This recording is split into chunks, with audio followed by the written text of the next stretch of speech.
flying over the top of the bombers. I could see the fighters going through with flickering flashes from their guns. All I could think of is they're hurting our boys. The German fighter pilots were making kind of buzzsaw runs. And the old gang spirit came up, and all I could think of was I got to try and stop that.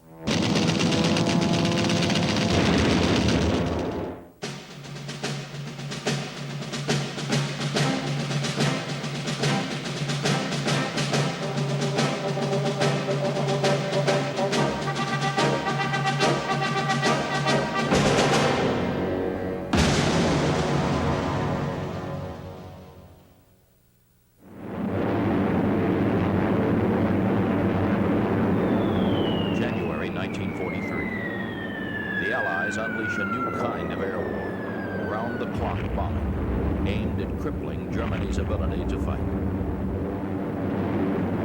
It is the RAF by night, raining wholesale destruction on German cities.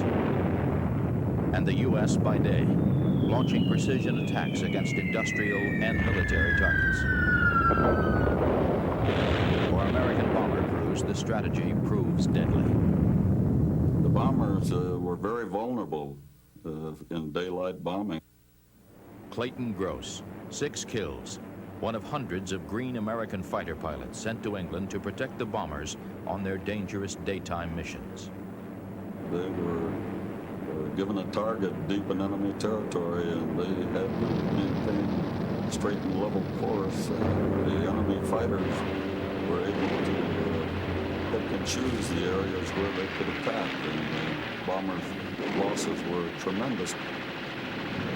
Remember, our job today is support of bombers. We're to take these bombers into the target and bring them home. Our primary mission is getting there and getting them back. We were the little friends, the bombers were the big friend. The job pits Allied fighter pilots against the Luftwaffe's best in aerial combat. It guarantees an early death to hundreds of aviators. Jerry Brown, 5+ kills. The first time we saw enemy fighters and more flak was about the end of October, and we lost 3 or 4 in our group from being bounced by enemy 109.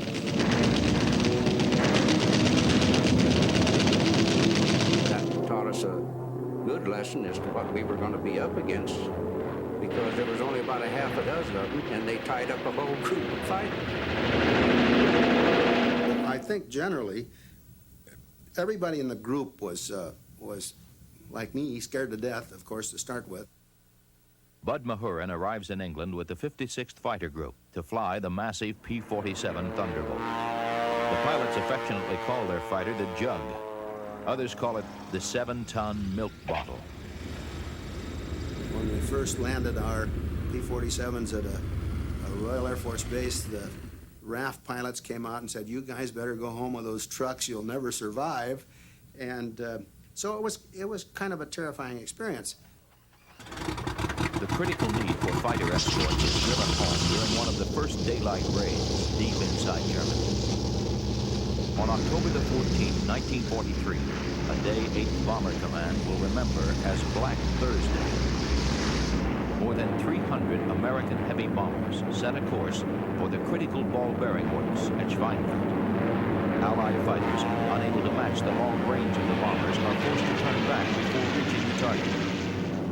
For most of the 900-mile round trip, the bombers are on their own.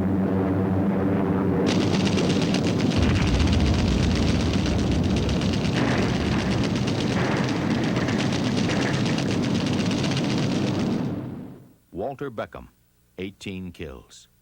I think on the Schweinfurt raid, about 60 of our bombers were shot down. 10 people in each bomber.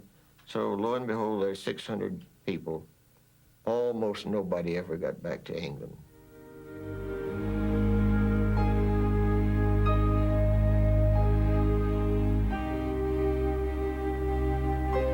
The slaughter at Schweinfurt is as heartening to the Luftwaffe as it is discouraging to the American crusaders for daylight precision bombing.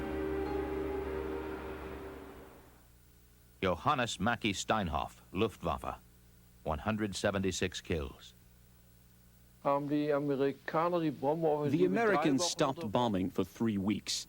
The American Congress debated on whether or not to stop daylight bombing.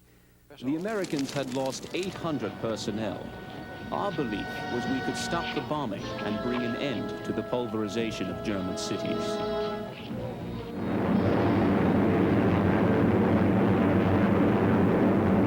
Despite heavy losses, the Americans decide to continue the daylight bombing campaign. The lives of thousands of bomber crews will depend on the skill and courage of the fighter pilots.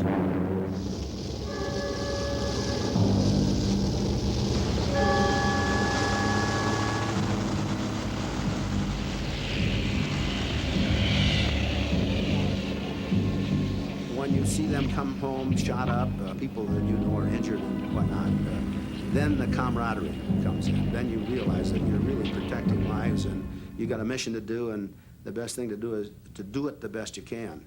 I was just lucky that they put me into fighters. I would have been frightened to death of flying bombers. My principal job in World War II was to escort 40s of bombers, B-17s, mainland, Liberators, B-24s. And those poor guys were attacked. About all they could do is play.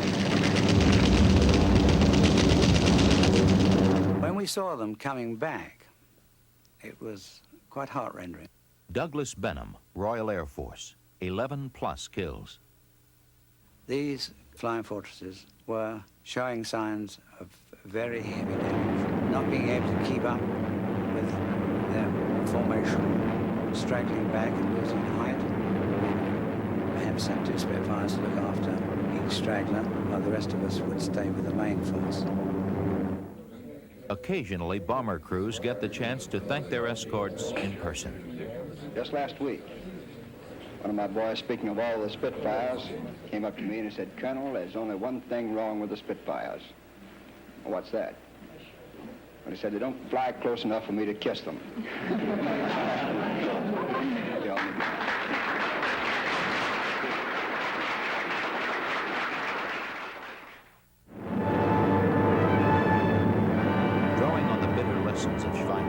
Allied leaders devise new strategies to protect the bombers. One is the shuttle, with a relief squadron picking up where an earlier one leaves off. So the big friends have different sets of little friends during the round trip. The other is drop tanks, holding additional fuel that allows P-47 Thunderbolts to reach farther into Germany. And when we start hitting the targets in Germany, that really hurts. Thunderbolt pilot Francis Gabby Gabreski, 28+ kills. The P-47 was a good airplane. It was built to give escort. We had a tremendous advantage. The bombers had a tremendous disadvantage, but our advantage turned out to the bombers' advantage because we could shoot down the German airplanes as they were going in to attack the bombers. We were about the only long-range fighter group that could take the bombers into the targets that they were attacking at that time. There were about 4 or 5 P-47 fighter groups escorting the bombers, both B-17 and B-24s, and they would take them to the limit of their range, and then we would pick the bombers up after them, escort them to the target, and then bring them back, and then P-47s would then pick them up and bring them home. Another hot rod, Colonel Francis Gabreski from Pennsylvania, joined the fight. In the same outfit was Indiana's Major Walker McEwen. With greater numbers and increased range, Americans by the dozens become aces during a period of relentless man-to-man combat. Split-second reflexes determine life or death. This is Gabby Gabreski's gun camera film, the day he shoots down 2 Messerschmitts at very close range, barely avoiding collision. Oil and debris from one of the Messerschmitts splatters his plane. On another mission, Gabreski finds the tables turned. And I was deep in Germany and saw a 109 go underneath me, and my fuel was running a little bit low. I had to get home. I looked at the 109. I let him go. But he didn't let me go, and he started after me. And just at that moment, I heard an explosion. My rudder was shot away. My boot was torn. And my airplane lost speed. I, in turn, rolled the airplane over as steep as I could to get to a cloud level beneath me, trying to get there before the 109 could finish me off. I was frightened. That night, I didn't sleep very well, thinking of what could have happened that didn't happen. German fighter pilots face a dual menace. Guns from both the fighter escorts and the heavily armed bombers.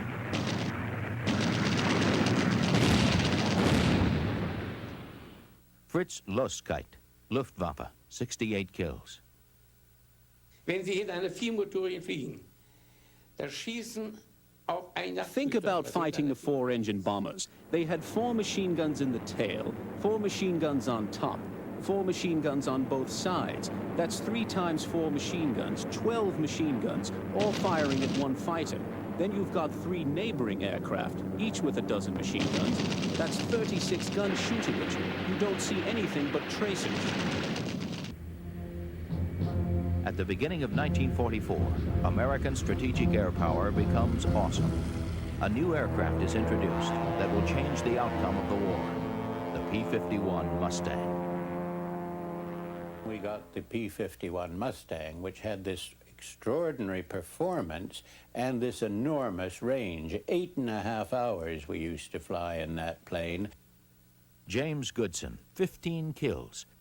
In a P-51, Goodson leads the first escorted mission over Berlin. It was a remarkable plane, and of course, being right over Berlin, I think Goering said when he saw our red-nosed Mustangs over Berlin, he knew that the air war was lost for Germany because we could escort the bombers. As American bombers and fighters carry the air war to the heart of Germany, the Luftwaffe sends fully 2/3 of its fighter force to stop them.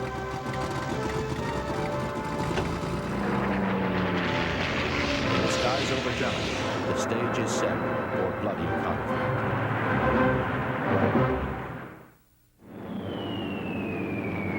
Berlin becomes an inferno. Intense bombing shatters the city.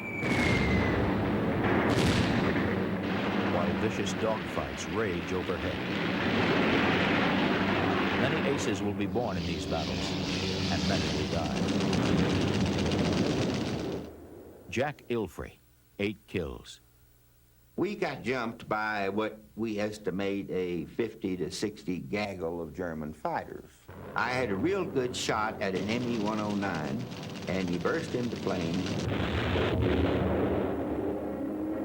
Right at that time, somebody screamed on my radio, said, "Jack, look out. Somebody's right under you trying to ram you." And I thought, oh no. And my right wing went across the cockpit of that ME-109, tearing off about 4.5 to 5 feet of it. And it knocked out that gas tank for that engine and threw me into a spin. Now that upsets your constitution. I looked down and I could see the shadow of my airplane, and there was a great long trail of smoke following me. And so I knew something was wrong. And all of a sudden there was an explosion and fire started to come out through the cowling of the engine.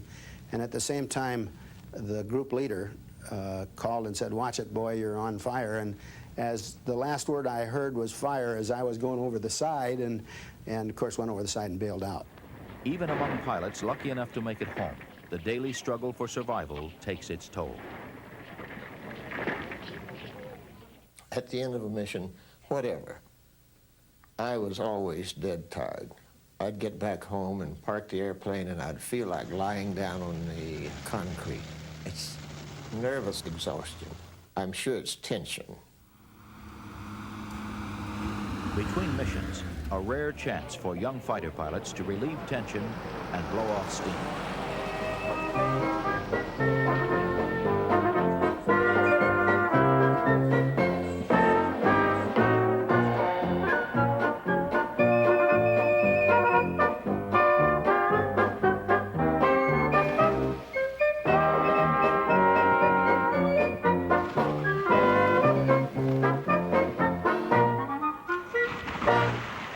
For the Germans, there is no escape.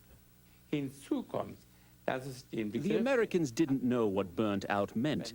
They flew for a limited period of time, and then they'd return home, whereas our pilots were constantly on duty. A service record of 500 to 600 sorties among those who survived was perfectly normal for us. But the Americans didn't have anything close to that many, not even close. The winter of 1944 finds Germany reeling under the relentless onslaught of Allied air attacks. Bomber Command presses the advantage, sending armadas of 1,000 bombers and more to crush the German war machine. The Luftwaffe's fighter arm is stretched to the limit, trying to defend the German heartland. Hans-Joachim Jobs, Luftwaffe, 50 kills. Zu der Zeit lagen keine deutschen Jäger mehr vorne. At that time in the war, there were no more German fighter aircraft stationed on the Western Front. They had been pulled back to Berlin due to the American daylight bombing raids to protect Berlin against enemy attacks. German defense increases in ferocity. Losses are heavy on both sides. Daylight raids are harrowing for the 10 men trapped inside a bomber. And the fighter pilots feel deeply for their big friends. I, as a fighter pilot, seeing those bombers disappear in the clouds of black flak kind of upset me, knowing that there was 10 men on each one of those bombers. And here I am, and a fighter, I can evade and get around, and but they couldn't. They had to stay on their course and drop their bombs. When I saw big bombers go down, I felt terrible, because you knew there were 10 men in each one of those, and we watched a lot of them go down. By the spring of 1944, the Allies achieve air supremacy. Bombers and fighters in ever-increasing numbers roam over Germany, driving the Luftwaffe to the ground. Die Amerikaner kreuzten auf. The Americans would send out as many as 100 or 120 escorts to protect the 4-engine bombers, and we had at most 20 or 30. Very seldom were we equally matched. Usually, they had numerical superiority, and their escort pilots were mainly excellent. And that's air supremacy. So that there's just no way that those poor bastards could continue to fight. There's just no way. They still had good pilots. They were still producing as many airplanes as they had been, but they were running out of pilots. Gunther Rall, Luftwaffe, 275 kills. Der letzte Einsatz mit Feindberührung war eigentlich am 12. My last mission encountering the enemy was on May 12, 1944. I was engaged with a large American fighter, a Thunderbolt. I was successful in shooting it down.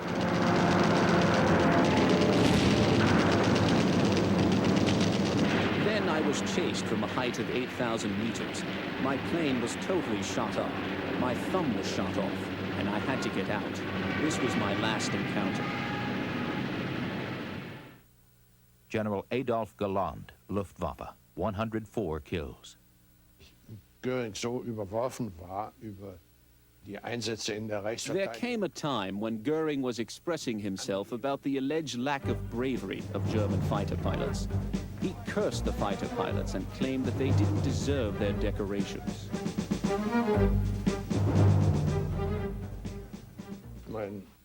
So I was very angry. I tore my decoration from my collar and banged it on the table. By late spring 1944, the Luftwaffe is all but destroyed. The major industrial centers of Germany's heartland lie in ruins. The worst experience I had was the bombing of my wife's hometown, Magdeburg. I was flying above and knew that my family was down there. Magdeburg was a burning inferno. It was a horrible experience.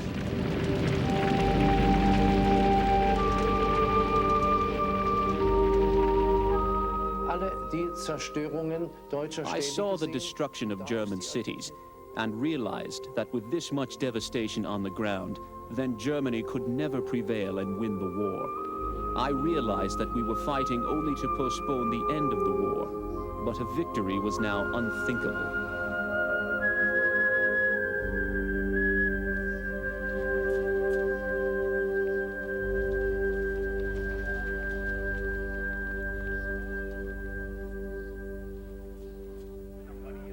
Air supremacy is won at heavy cost.